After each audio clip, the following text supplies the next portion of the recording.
Мінекей қыздар, біз нөлдік қатардың соң жағына келіп жатырмыз. Соединять етеміз.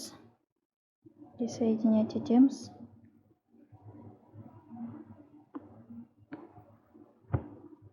Бізде қараңыздар, соңғы қатарлар қалып тұр, е. Мынау кірді да, енді бөлек тұр. Мына жерде тағы да біреу болу керек қой. Кішкене мынаны тартамыз да. Мынау шығып кетпеу керек.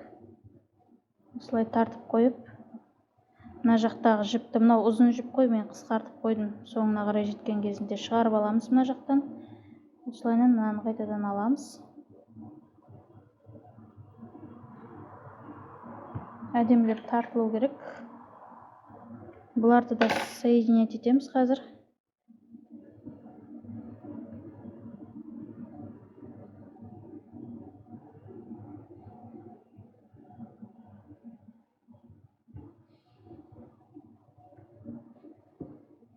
Мына жақтан тартып шығарып алдық қой, мінекей біреуін. Екеуін қосып соединять етеміз.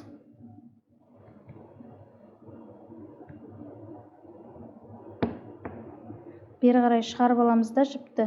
Мына екі жіпті қаттырақ тартып қойыңыздар, қыздар. Соединять етілді ғой.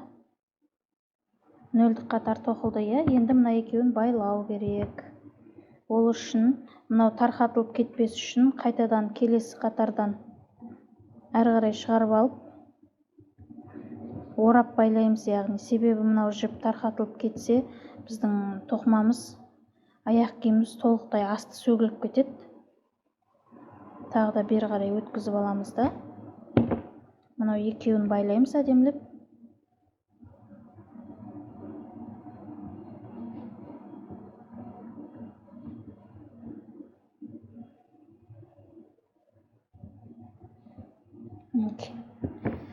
Нөлдік қатар осылай бітеді, қыздар. Сосын қиған кезінде мына жіптердің басы сетінейтін болса, онда спичкамен кішкене күйдіріп жіберіңіздер, қатып қалады. Қатты емес, енді кішкене ғана күйдіріп отырасыздар. Мынандай артық жіптерді қиып жібереміз да, қазір тоқыған кезде мыналарға қосып жібереміз. Енді қазір біз ең бірінші қатарды бастайтын боламыз.